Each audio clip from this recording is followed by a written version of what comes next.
జై శ్రీరామ్ శ్రీమాత్రే నమః శ్రీ గురుభ్యో నమః 2024 సంవత్సరం సెప్టెంబర్ మాసంలో ద్వాదశ రాశుల వాళ్ళకి ఈ మాసం యొక్క మాస ఫలాలు. ఈ మాసం యొక్క మాస ఫలాలు ప్రసాదించే గ్రహ దేవతల యొక్క గోచార స్థితిగతుల్ని ప్రథమంగా మనం తెలుసుకుందాం.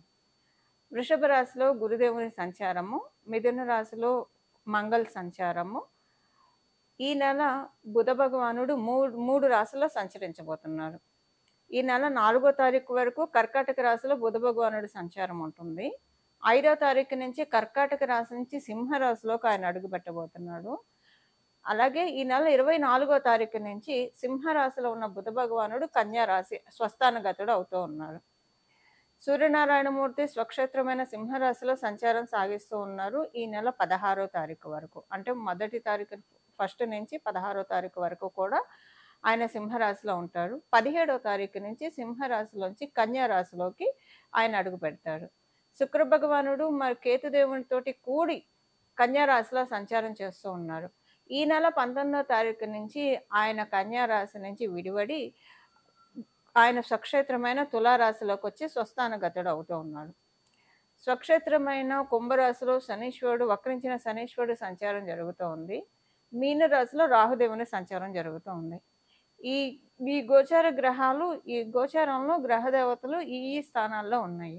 ఈ మాసంలో ఉన్న ప్రత్యేక అంశం ఏంటంటే బుధ భగవానుడు 3 రాశుల్లో సంచారం చేస్తూ ఉన్నారు. కర్కాటక రాశి, సింహరాశి మరియు కన్యా రాశి. ఈ 3 రాశుల్లో అంటే 3 రాశుల యొక్క ఎనర్జీస్ని ఆయన క్యారీ చేస్తూ ఉన్నారు ద్వాదశ రాశుల వాళ్ళకి, అలాగే ద్వాదశ లగ్నాల వాళ్ళకి. ఏం ఎనర్జీస్ క్యారీ చేస్తూ ఉన్నారు? ద్వాదశ రాశుల వాళ్ళకి ఈ ఎనర్జీస్ పాజిటివ్గా ఉంటాయా, నెగిటివ్గా ఉంటాయా, ఈ తదితర విషయాలన్నీ కూడా ఇప్పుడు మనం ఒకసారి కూలంకుషంగా మాట్లాడుకుందాము. దానికంటే ముందుగా ఈ నెల 2 గ్రహాలు స్వస్థానం అంటే ఈ నెల 3 గ్రహాలు స్వస్థానంలో 4 గ్రహాలు స్వస్థానంలో ఉన్నాయి. అది ఎలానో నేను మీకు ఇప్పుడు చెప్తాను. కుంభరాశిలో శనీశ్వరుడు ఆల్రెడీ ఎప్పటి నుంచో స్వస్థానగతుడయ్యే ఉన్నారు. సూర్యనారాయణమూర్తి ఈ నెల 16వ తారీఖు వరకు ఆయన స్వక్షేత్రమైన సింహరాశిలో ఆయన సంచారం చేస్తాడు. 17 నుంచి స్వక్షేత్రం నుంచి విడివడి కన్యా రాశిలోకి వెళ్తాడు.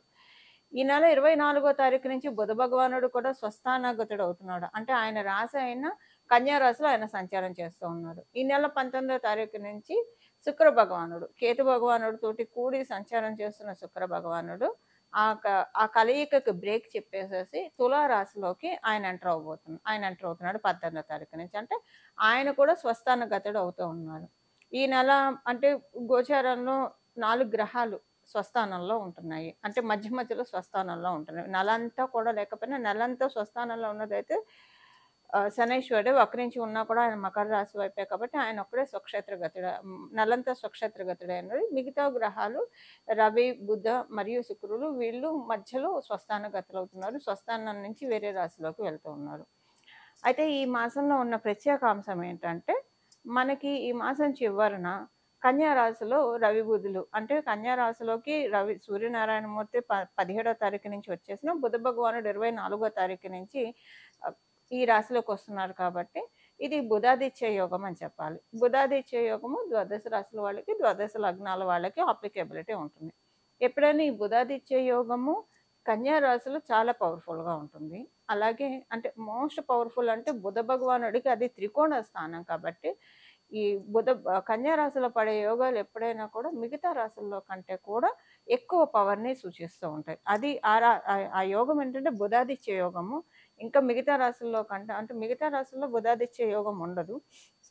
సింహరాశిలో ఏర్పడ్డా, మిథున రాశిలో ఏర్పడ్డా, మేష రాశిలో ఏర్పడ్డా, కన్యా రాశిలో ఏర్పడ్డా ఈ 4 రాశుల్లో కనుక బుధాదిత్య యోగం ఉంటే కనుక చాలా చక్కటి అద్భుతమైన రిజల్ట్స్ ఇస్తుంది ఈ యోగము. మిగతా రాశుల్లో అంత వీక్గా ఉంటుంది, అంత స్ట్రాంగ్గా అయితే ఉండదు. అయితే ఈ 4 రాశుల్లో కూడా ఎక్కువ బలోపేతమైన రాశి ఏదైనా ఉంది అంటే కనుక డెఫినెట్గా అది కన్యా రాశి అనే చెప్పాలి. ఎందుకంటే బుధ భగవానుడు ఆయన స్వక్షేత్రము మరియు త్రికోణ స్థానం కూడా కాబట్టి ఈ నెల ప్రత్యేకించి ఏంటంటే కమ్యూనికేషన్స్ అన్నీ కూడా ఈ నెల యూనిక్గా అప్లికేబుల్ అయ్యే పాయింట్ అందరికీ కూడా సర్వజనావళికి కూడా యూనిక్గా అప్లికేబుల్ అయ్యే పాయింట్ ఒక 2 మాట్లాడుకొని తర్వాత విడివిడిగా ఏ రాశుల వాళ్ళకి ఎలా ఉంటుందో మనం చూద్దాము. యూనిక్గా అప్లికేబుల్ అయ్యే పాయింట్ ఏముంటుందంటే మ్యాక్సిమం అందరితోటి రిలేషన్స్ చాలా కుదుట పడతాయి. సంబంధాలు మెరుగవుతాయి. సంబంధ బాంధవ్యాలు చాలా మెరుగవుతాయి. ఒకవేళ ఎవరైనా వాటిలతోటి బాధపడుతుంటే, అరే! మనల్ని అవతలోడు సరిగ్గా అర్థం చేసుకోవట్లేదని బాధపడుతున్న వాళ్ళకి డెఫినిట్‌గా మేబీ ఒకవేళ మీరు సమ్‌టైమ్స్ అజంప్షన్స్ వల్ల కూడా కొన్ని ప్రాబ్లమ్స్ వస్తాయి. ఊహాగానాల వల్ల కూడా కొన్ని ప్రాబ్లమ్స్ వస్తాయి. సపోజ్ ఒకవేళ అలాంటి ఊహాగానమే అవతల వాళ్ళ మీద మీకుండి వాళ్ళు మిమ్మల్ని అర్థం చేసుకోవట్లేదని మీరు బాధపడుతుంటే, అది తొలగిపోయే విధంగా కొన్ని సిట్యుయేషన్స్ క్రియేట్ అవుతాయి. అరే! నేనే తప్పుగా అనుకున్నాను. వాళ్ళు కరెక్ట్‌గానే ఉన్నారు అని అనుకుంటారు. నిజంగానే వాళ్ళు కనుక ఎవరైనా సరే తప్పుగా అనుకుంటుంటే వాళ్ళు తెలుసుకుంటారు. సో, ఇదనే కాదు ఎక్కడైనా ఏదన్నా ట్రాన్సాక్షన్స్‌లో ఇప్పుడు డబ్బు విషయాల్లో కావచ్చు, ఏదైనా వ్యవహారాల్లో ఎవరికైనా పొరపచ్చాలు వస్తాయి. అవన్నీ సెటరేట్ అవుతాయి. ఒక్క మాటలో చెప్పాలంటే అందరి మనసుల్లో ఉన్న పొరపచ్చాలన్నీ కూడా మాక్సిమం కట్ డౌన్ అవుతాయి. ఎప్పుడు కూడా ఇది కలియుగంలో మనం ఉన్నాం. ఏది 100% అయితే సాల్వ్ అయ్యే ప్రాబ్లమ్ ఉండదు. బట్ 70% సాల్వ్ అయ్యే ప్రాబ్లమ్స్ ఉంటాయి. ఆ 30% అనేది అనుభవించి తీరాల్సిందే. మనం ఏం చేయలేం. ఎంత గ్రహదేవతల ఆశీస్సులు మనకు అందిస్తూ ఉన్నా కూడా 30% అన్‌సర్టెనిటీ అనేది డెఫినిట్‌గా మన లైఫ్‌ని లీడ్ చేస్తూనే ఉంటుంది. అది కలిపురుషుడి యొక్క ప్రకోపం వల్ల. ఇక కొన్నిటికి మనం సరెండర్ అయితే కనుక మన లైఫ్ చాలా బాగా ఉంటుంది. సో, ఇప్పుడు నేను ఈ విషయం అంతా ఎందుకు చెప్తున్నా అంటే యూనిక్‌గా అందరి మధ్య మంచి సంబంధ బాంధవ్యాలు ఏర్పడతాయి. సో, వసుదైక కుటుంబకం అనే నానుడిని నిజం చేస్తున్నా అన్నట్లు ఈ మాసం చివరి నుంచి మనకి కొనసాగుతుంది. అంటే 24వ తారీఖు నుంచి ఇప్పుడు నేను చెప్పిందంతా 24వ తారీఖు నుంచి అప్లికేబిలిటీ ఉంటుంది. బట్ 17వ తారీఖు నుంచి కూడా దీనికి కర్టెన్ రైజర్ అని చెప్పాలి ఈ విషయానికి. ఇది అందరికి యూనిక్‌గా అప్లికేబిలిటీ ఉంటుంది. అదొక పాయింట్. అండ్ సెకండ్ థింగ్ ఏంటంటే అందరికీ కూడా మీరు అనుకుంటున్న కోరిక ఏదైతే ఉందో అంటే ఫైనాన్షియల్‌గా కావచ్చు, ఒక గృహం ఏర్పరచుకుందామని కావచ్చు, లేదంటే చదువుకోవాల్సిన వాటిల్లో కావచ్చు, ఇలా దేంట్లో అయినా సరే మీరు అనుకున్న వాటి విధంగా మీకు అవ్వకపోతూ ఉంటే, ఈ మాసం దానికి తదనుగుణంగా మీరు ఏ పనులు చేస్తే మీరు అనుకున్న గోల్స్‌ని, మీరు అనుకున్న టార్గెట్స్‌ని మీరు రీచ్ అవ్వగలుగుతారో, అలాంటి వాటిలకి గేట్‌వేస్ ఈ మాసం 17వ తారీఖు నుంచి ఓపెన్ అవుతాయి. ఇది ద్వాదశ రాశుల వాళ్ళకి, ద్వాదశ లగ్నాల వాళ్ళకి అందరికీ యూనిక్‌గా అప్లికేబుల్ అయ్యే పాయింట్స్ ఇప్పుడు నేను చెప్పినది. ఇప్పుడు మనము అసలు ఏ రాశి వాళ్ళకి ఈ మాసం అంతా ఎలా ఉంటుంది? అన్ని రాశుల వాళ్ళకి ఈ మాసం అంతా ఎలా ఉంటుందో మనం ఇప్పుడు చూద్దాము. సింహరాశిలో పుట్టిన వాళ్ళకి ఈ మాసం గోచర గ్రహస్థితులు ఏ విధంగా ఉండబోతున్నాయి? సింహరాశిలో పుట్టిన వాళ్ళకి అసలు ఓవరాల్‌గా మనం చూసుకుంటే కనుక చక్కటి శుభ సమయమే. మీకు మీ మాసాంతంలో 2వ స్థానంలో బుధాదిత్య యోగం ఏర్పడుతుంది. తృతీయ స్థానంలోకి శుక్రాచార్యుల వారు అడుగిడబోతూ ఉన్నారు. సో, అన్నీ మంచి గ్రహస్థితిలో ఉన్నాయి. ఆయన స్వక్షేత్రం కాబట్టి తృతీయం మంచిది. అదర్‌వైజ్ శుభగ్రహాలకు తృతీయం పూర్తిగా మంచిది కాదు. కానీ మంచిది. అంటే మనకి పనులన్నీ సానుకూలం చేసేది కూడా తృతీయ స్థానమే. ఇప్పుడు ఒక మనిషి ఒక పనికి చాలా కష్టపడతాడు. ఒక్కొక్కళ్ళు డబ్బులు సంపాదించడానికి కొంతమంది చాలా కష్టపడితే వస్తాయి. కొంతమంది అలా ఫోన్‌లలో డబ్బులు సంపాదించేస్తారు. కూర్చొని డబ్బులు సంపాదిస్తారు. లేదా 10 మందికి పనులు అసైన్ చేయడంతో డబ్బులు సంపాదించేస్తారు. ఇదంతా కూడా మన తృతీయ స్థానాన్ని బట్టి ఆధారపడి ఉంటుంది. అందుకని తృతీయ స్థానం చాలా వైటల్ రోల్ ప్లే చేస్తుంది. ఇప్పుడు ఎందుకు ఈ విషయాన్ని నేను ప్రస్తావిస్తున్నానంటే సింహరాశి వాళ్ళకి శుక్రాచార్యుల వారు ఎప్పుడైతే తృతీయ స్థానంలోకి అడుగిడబోతారు. సింహరాశి, సింహ లగ్నంలో పుట్టిన అందరికీ ఇది అప్లికేబిలిటీ ఉంటుంది. అప్పుడేంటంటే ఆయన మంచి అంటే మనకున్న చుట్టూ ఉన్న పనులన్నీ కూడా చక్కగా సులభతరం చేస్తారు. సులభతరం చేసి అందరిని స్మార్ట్ వేలో వర్క్ చేయండిరా అబ్బాయిలు, అమ్మాయిలు అని చెప్తారు శుక్రాచార్యుల వారు. అది ఇప్పుడు ఈ మాసంలో ఓవరాల్‌గా అందరికి అప్లికేబిలిటీ ఉంది. ఇప్పుడు మనం అసలు సెగ్మెంట్ వైస్‌గా ఎవరెవరికి ఎలా ఉందో మనం మాట్లాడుకుందాము. మొదటగా మనం గృహిణుల గురించి మాట్లాడుకుందాం. గృహిణి కదా గృహలక్ష్మి. ఆమె తన ధర్మాన్ని, తన కర్తవ్యాన్ని చక్కగా నిర్వర్తిస్తే ఆ కుటుంబం చక్కగా సాగుతుంది. ఆ కుటుంబం చక్కగా సాగితే సమాజం బాగుంటుంది. అలాగే దేశం కూడా బాగుపడుతుంది. ఇంత కీ రోలు గృహిణులకు ఉంది కాబట్టి మొదటగా మనం ఆడవాళ్ళ గురించి మనం మాట్లాడుకుందాం. దాంతో పాటు మీరు ఉద్యోగం చేస్తూ ఉంటే, వ్యాపారం చేస్తూ ఉంటే, మీ ఇంటికొస్తే మీ ఇంటికి మీరే మహారాణి. మీ ఇంటికి మీరే గృహలక్ష్మి కదండీ! సో, అలా ఉద్యోగం, వ్యాపారం చేసేవాళ్ళు కూడా ఇంటికొచ్చినప్పుడు మీకెలా ఉంటుంది? అంటే ఇంటికొచ్చినప్పుడు మీరు గృహిణిగా మీ పాత్ర చేంజ్ అవుతుంది. ఇప్పుడు మగవాళ్ళకైతే ఒకటే పాత్ర ఉంటుంది. బయటున్న అంటే భర్తగా, యజమానిగా ధర్మం ఉన్నా కూడా గు ఆడవాళ్ళతో పోలిస్తే మగవాళ్ళకి కొంత తగ్గుతుందనే చెప్పాలి. సో, ఇప్పుడు మీరు ఇంటికొచ్చినప్పుడు మీరు ప్లే చేసే వైటల్ రోలు ఎలా ఉంటుందో మనం మాట్లాడుకుందాము. గృహిణులందరికీ కూడా ఈ మాసం చక్కటి శుభ సమయము. పనులన్నీ కూడానండి చాలా సులభతరం అవుతాయి. సో, అంటే మీరు ఎక్కువగా టైమ్ మేనేజ్‌మెంట్ మీద కాన్సంట్రేట్ చేస్తారు. ఏ పని ఎలా షెడ్యూల్ చేసుకోవాలి. గత కొంతకాలంగా పెండింగ్ ఉన్న వర్క్స్ అన్నీ, జడంగా ఉన్న వర్క్స్ అన్నీ ఈ మాసం అంతా కూడా చక కంప్లీట్ చేస్తారు. సపోజ్ ఇల్లు మొత్తం డీప్ క్లీన్ చేయాలనుకుంటున్నారు. 2, 3 నెలల నుంచి అది చేయలేక కొంత అబ్బా! ఇవాళ చేద్దాం, రేపు చేద్దాం అని పోస్ట్‌పోన్ చేస్తుంది. మీలో తెలియని చైతన్యం, ఉత్తేజం వచ్చేసేసి ఇలాగ పోస్ట్‌పోన్ చేసుకుంటూ ఉంటే అవ్వదు అని చెప్పి మొత్తం క్లీన్ చేసుకుంటారు. అలా ఏ పనైనా ఒక ఇల్లనే కాదు ఏ పనైనా మీరు పెండింగ్‌లో పెట్టుకొని ఉంటే కనుక అవన్నీ కూడా మొత్తం స్ట్రీమ్ లైన్‌లోకి తెచ్చేస్తాడు శుక్రాచార్యుల వారు. ఎందుకంటే ఈ మాసం ఆయన స్వస్థానగతుడు అవుతాడు కాబట్టి. మొత్తం స్ట్రీమ్ లైన్ పిల్లల విషయంలో కావచ్చు, లేదా ఏదైనా విషయంలో మీరు చాలా కాలం నుంచి చేద్దామని పోస్ట్‌పోన్ చేస్తున్న వర్క్స్ అన్నీ కూడా ఈ మాసం సానుకూలమవుతాయి. అవి సానుకూలమైతే మీకు ముందు మనశ్శాంతిగా ఉంటుంది. ప్రశాంతంగా మీరు చేసే కాసేపు ప్రశాంతంగా కూర్చోవాలన్నా, ఏదన్నా చేయాలన్నా మీకు టైం దొరుకుతుంది. టైం దొరుకుతుంది. ఈ మాసం మీరు ఎన్ని పనులు చేసినా సరే టైం అయితే బాగా చిక్కుతుంది. సమయం అనుకూలంగా ఉన్న ఆహ్, మాసం ఇది గృహిణీలందరికీ. అలాగే ఉద్యోగ, వ్యాపార ధర్మాలు నిర్వర్తిస్తూ గృహిణులుగా మీ ధర్మం నిర్వర్తించే స్త్రీలందరికీ కూడా ఈ విషయాలు వర్తిస్తాయి. వ్యాపారం చేసే ఉద్యోగస్తుల గురించి మొదటగా మనం మాట్లాడుకుందాము. ఉద్యోగస్తులందరికీ కూడా ఈ మాసం అనుకూలమైన సమయమే. అంటే ఉద్యోగస్తులకి ఈ మాసంలో ఎలా ఉంటుందంటేనండి, మీకు వృత్తిపరంగా అంటే మీరు చేసే వర్క్ ప్లేస్‌లో కొంత మీకు కాంపిటీటివ్ సక్సెస్‌ని మీరు గెయిన్ చేయగలుగుతారు. ఆహ్, సో, అంటే ఏదన్నా ఇప్పుడు మీరు ప్రమోషన్ తెచ్చుకోవాలని అనుకున్నారనుకోండి, ఈ మాసం దానికి అనుకూలంగా ఉంది. సో, ప్రమోషన్ అంటే మీతో పాటు ఇంకా ఉంటారు కదా! కొంతమంది ప్రమోషన్ కోసం ప్రయత్నించేవాళ్ళు. వాళ్ళందరి మీద వాళ్ళు కూడా ఓకే. వీళ్ళే కరెక్ట్ మనం కాదు అనుకునే విధంగా మీ వర్కింగ్స్ ఉంటాయి. మీ యాక్టివిటీస్ అలా ఉంటాయి. సో, ముందుకి ప్రోగ్రెషన్ ఉద్యోగస్తులందరికీ చాలా బాగా ఉంది. అయితే ఇక్కడ ఉద్యోగస్తులకి ఇంకొక విషయం ఏంటంటే కొంత మీకు ఏమంటారు ఫైనాన్షియల్‌గా కూడా ఏమన్నా లోన్ కోసం మీరు ప్రయత్నిస్తూ ఉంటే, ఆ లోన్ శాంక్షన్ అవ్వడానికి కూడా ఈ మాసం చాలా అనుకూలంగా ఉంది. శుక్రాచార్యుల వారి బలం వల్ల, అలాగే బుధ భగవానుడి యొక్క బలం వల్ల కూడా మీకు ఇదంతా కూడా చక్కగా భగవంతుడి ఆశీస్సులు అందుతూ ఉన్నాయి. అలాగే మీకు ఈ మాసము మీ రాశ్యాధిపతి జనరల్‌గా అందరికీ అప్లికేబుల్ అయ్యే విషయం సింహరాశి, సింహలగ్నంలో పుట్టిన వాళ్ళందరికీ ఈ విషయం వర్తిస్తుంది. మీకు పరిపూర్తి రాజయోగాన్నిచ్చే మంగళుడు లాభస్థానంలో సంచారం చేస్తూ ఉన్నాడు.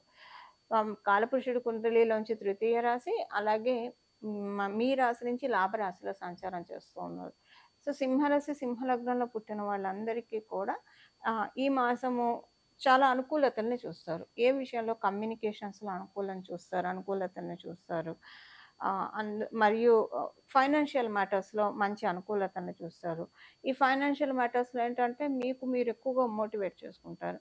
మనీ అంటే ఏం చేస్తే మనకి డబ్బులు ఇంకా బాగా సంపాదించవచ్చు. లేదా ఏం చేస్తే మన కెరియర్ మన ప్రోగ్రెషన్ బాగా వెళ్తుంది. వీటిల మీద కాన్సంట్రేషన్ ఫోకస్ ఎక్కువ ఉంటుంది. ఏం సబ్జెక్ట్స్ స్టడీ చేస్తే మీకు ఇంకా బెటర్ అవుతారు. వీటిల మీదే మీ ఫోకస్ ఉంటుంది. అంతా వాటిల మీదే ఉంటుంది. సో, వాటిల మీదే మీరు కాన్సంట్రేట్ చేస్తూ ఉండడం వల్ల ఏమవుతుందంటే డెఫినిట్‌గా ఒక మంచి పని మీద మీరు నిర్విరామంగా వర్క్ చేస్తారు ఈ మాసంలో. అందరికీ వర్తిస్తుంది. ఆ పని డెఫినిట్‌గా సక్సెస్‌ఫుల్ అవుతుంది. ఎందుకంటే మంగళ్ మిమ్మల్ని అలా ప్రేరేపిస్తాడు. ఖాళీగా కూర్చోనియడు. సో, ఏదో ఒక టాస్క్ మీకు ఇస్తూ ఉంటాడు. ఆయన టాస్క్ మేనేజర్ అనమాట ఇప్పుడు. సో, ఆ టాస్క్‌లు ఇస్తాడు, మీ చేత చేయిపిస్తాడు కూడా. ఇది అందరికీ వర్తిస్తుంది. ఇక మనం ఉద్యోగస్తుల గురించి ఇందాక మాట్లాడుకున్నాం కదా! వ్యాపారస్తుల గురించి చూస్తే కనుక, వ్యాపారస్తులకి కూడా చాలా అనుకూలంగా ఉంది. నిస్సందేహంగా చాలా మంచి శుభ సమయము. ఈ ఈ మాసం మీకు అంటే చాలా మంచి లాభాలను ఆర్జించే సమయం అండి వ్యాపారస్తులందరికీ కూడా. ఉన్న వ్యాపారం. కాపోతే కొత్తగా ఎక్స్‌టెన్షన్స్ ఏం చేయకూడదు. కొత్తగా ప్రొడక్ట్స్‌ని ఇన్‌పుట్ చేయడమో, లేదా కొత్తగా ఎక్స్‌టెన్షన్స్ చేయడానికైతే అనుకూలంగా లేదు కానీ, యథా రాజా తథా ప్రజ అన్న చందాన మీరు నిత్య దైనందిన జీవితంలో మీరు చేస్తున్న వ్యాపారం చాలా చక్కగా సక్సెస్‌ఫుల్ వేలో రూట్ అవుతుంది. వీటిని మీరు ఇంకా కొంచెం ఎక్కువగా ఫోకస్డ్‌గా ఉంటే, ఎక్కువగా మీరు డబ్బులొచ్చాయి కదా! అని కొంచెం రిలాక్స్ అవ్వకుండా, కొంచెం ఇంకా ఎక్కువ ఫోకస్ చేస్తే ఇప్పుడు టైము చక్కగా ఉంది. దీపం ఉండంగానే ఇల్లు చక్కబెట్టుకునే సమయంలో ఉన్నారు వ్యాపారస్తులందరూ సింహరాశి, సింహలగ్నంలో పుట్టిన వాళ్ళు. ఆ విధంగా మీరు ఫోకస్ చేస్తే కనుక చక్కగా వ్యాపారాభివృద్ధి, వ్యాపారం సాగడం ఉంటుంది. ఇప్పుడు మనం విద్యార్థినుల గురించి చర్చించుకోవాలి. విద్యార్థినులకేంటంటే, ఈ మాసం అనుకూలంగానే ఉంది విద్యార్థినులకి. కాపోతే కాంపిటీటివ్ సక్సెస్ అనేది తక్కువగా ఉంటుంది. మీరేదైనా కాంపిటీటివ్ ఎగ్జామ్స్‌కి అటెండ్ అవ్వాలన్నా, లేదా ఏదైనా పోటీల్లో మీరు ఉన్న ప్రత్యేకించి బ్యూటీ కాంపిటీషన్ ఇలాంటి వాటిల్లో అన్నా ఫ్యాషన్ డిజైనింగ్ ఇలాంటి వాటిల్లో కొంత మీరు అలాంటి కోర్సులు నేర్చుకుంటున్నా, లేదా అలాంటి వాటిలకి వెళ్ళాలని అనుకున్నా కూడా కొంత ఈ మాసం పూర్తిగా అనుకూలంగా లేదు. అంటే పబ్లిక్ అట్రాక్షన్ అయితే మీరు డెఫినిట్‌గా క్యాచ్ చేయగలుగుతారు. బట్ సక్సెస్ రేట్ అనేది మీ జన్మజాతకాన్ని బట్టి డిపెండ్ అయ్యి ఉంటుంది. మీ జన్మజాతం అనుకూలంగా ఉంటే గోచారం ఆపనైతే ఆపట్లేదు. కానీ గోచారం ప్రత్యేకించి కాంపిటీటివ్ సక్సెస్ అనే వర్డ్‌ని గట్టిగా ఇవ్వట్లేదు. అది గట్టిగా ఇవ్వట్లేదు కాబట్టి మీ జన్మజాతకాన్ని అనుసరించి ఆధారపడి ఉంటుంది. అసలు మేమే కాంపిటీషన్‌లో లేము అని అనుకుంటే హ్యాపీ. ఇంకా అసలు ఏ ఇబ్బంది లేదు. అంత చక్కగా ఉంటుంది విద్యార్థినులకి. ఆహ్, సీనియర్ సిటిజన్స్ గురించి కూడా మనం మాట్లాడుకుందాం. సీనియర్ సిటిజన్స్‌కి చక్కటి శుభ సమయము. ఆనందంగా ఉండే శుభ సమయము. మీకెవరైనా సరే మీ బంధువర్గంలో వాళ్ళతోటి కావచ్చు, లేదా ఎవరితోటైనా మీ పిల్లలతోటి కావచ్చు, ఏదైనా మనస్పర్ధలు అవి ఉంటే అవి సార్ట్ ఔట్ అయ్యే సమయం ఇది. ఎందుకో మీకు మీరే ఇనిషియేషన్ తీసేసుకుంటారు. ఎన్నాళ్ళు ఇలాగని చెప్పి ఒకసారి మీ వాయిస్ మీరే రైజ్ చేస్తారు. ఫస్ట్ అది వాగ్వివాదంగా అనిపించిన తర్వాత అది గుడ్ వేలో ఇన్ ఏ గుడ్ నోట్‌లో లీడ్ అవుతుంది. అంటే డెఫినిట్‌గా ఒక చిన్న డిస్కషన్ అయితే ఉంటుంది. చిన్న ఆర్గ్యుమెంట్ ఉంటుంది. సీనియర్ సిటిజన్స్‌కి వాళ్ళ కుటుంబ సభ్యులతో కావచ్చు, వాళ్ళ బంధువర్గంతో కావచ్చు, ఆర్గ్యుమెంట్స్ ఉంటాయి. కానీ గుడ్ నోట్‌లో వెళ్తుంది. అంతా మళ్ళీ చక్కగా హెల్తీ డిస్కషన్స్ కింద మారిపోతాయి. అంతా కూడా సాల్వ్ అయిపోతున్నాయి. ఏదన్నా ఉంటే మీ మనసులో ఉన్నవన్నీ కూడా క్లియర్ చేసుకుంటారు ఈ మాసంలో. ఇదొక పాయింట్ ఉంది. ఒకవేళ సీనియర్ సిటిజన్స్‌కి ఆస్తి పరంగా ఏమన్నా లావాదేవీలు ఉంటే వాటిల్లో కూడా మీరు సాల్వ్ చేసుకుంటారు. డిస్కషన్స్ ఉంటాయి, ఆర్గ్యుమెంట్స్ ఉంటాయి. బట్ స్టిల్ అవి సాల్వ్ చేసుకుంటారు. అమ్మాలనుకున్నా, కొనాలనుకున్నా, లేదా మీ ప్రాపర్టీ డిస్ట్రిబ్యూట్ చేయాలనుకున్నా, ఇలా రకరకాలుగా ఉంటాయి కదా! ఏ రకమైనా సరే సాల్వ్ అవుతుంది ఈ మాసం. కథ సాల్వ్ అవ్వడానికి ముందుగా ఫస్ట్ కొంచెం స్ట్రెస్‌ఫుల్‌గా కూడా ఉంటుంది. ఆ తర్వాతే అది మీకు సాల్వ్ అవుతుంది. ఇది ఈ మాసం యొక్క గోచార గ్రహస్థితుల ఫలితాలు సింహరాశి, సింహ లగ్నంలో పుట్టిన వాళ్ళందరికీ కూడా. ఈ మాసం చేసుకోవాల్సిన పరిహారం వచ్చేసేసి బుధాదిత్య యోగం కన్యా రాశిలో మనకి జరుగుతూ ఉంది. అందులో మనకి ఈ నెల 19వ తారీఖు నుంచి శుక్ర భగవానుడు కూడా స్వస్థాన గతుడు అవుతూ ఉన్నాడు తులా రాశికెళ్ళి. ఆ రాశిలో ఆయన చాలా కంఫర్టబుల్‌గా ఉంటాడు. వృషభ, తులా రాశులు, మకర, కుంభ రాశుల్లో ఆయన డెఫినిట్‌గా కంఫర్టబుల్‌గా ఫీల్ అవుతాడు. ప్రత్యేకించి తులా రాశి కళత్రకారకుడైన శుక్ర భగవానుడు కళత్ర స్థానాల్లో చాలా బాగా ఉంటాడు. కళత్రం అంటే కళ్యాణం, స్పౌస్ అన్నమాట. ఆడవాళ్ళైతే మగవాళ్ళు కళత్రం అంటారన్నమాట. కళ్యాణం అన్నమాట. కళ్యాణ కారకుడు, కళత్ర కారకుడు, స్పౌస్ అని చెప్పాలి. సో, కళత్ర స్థానం మనకి సహజ కాలపురుషుడి కుండలిలో కళత్ర స్థానం చాలా బలంగా ఉంది. సో, శుక్ర భగవానుడు తులారాశిలో చాలా యాక్టివ్‌గా ఉంటాడు. అయితే ఇప్పుడు మనం బుధాదిత్య యోగము, అలాగే సప్తమ స్థానంలో శుక్రాచార్యుల వారి సంచారము. ఇది ఒక రకంగా మనం తెలుసుకోవాలంటే పంచమహాపురుష యోగాల్లో ఒకటైన మాలవ్య మహాపురుష యోగానికి కూడా ఇది కర్టెన్ రైజర్ అవుతుంది. అయితే ఏ ఏ ఏ ఏ విషయాల్లో మనం కనుక ఏ పరిహారం చేసుకుంటే అంటే మనం ఏ ప్రక్రియ చేస్తే ఈ యోగాలు మన జన్మ జాతకంలో ఉన్నా లేకపోయినా మనం తాత్కాలికంగా గోచరంలో వచ్చే యోగాన్ని మనం ఒడిసి పట్టుకోవచ్చు. మనం ఇప్పుడు ఒకసారి చూద్దాము. శుక్ర భగవానుడు మరియు రవి బుధులు ఈ 3 గ్రహాన్ని మనం ఈ మాసం పట్టుకోవాలి. ఈ మాసం మనం ఆరాధించాలి. అంటే గ్రహ దేవతల్ని ఆరాధించడం ఒక ఎత్తు. మీరంటే నవగ్రహ ప్రదక్షిణాలు చేసినా పర్వాలేదు. లేకపోతే గ్రహాది దేవతల్ని ఆరాధిస్తే కనుక ఇంకా చక్కటి ఫలితాలుంటాయి.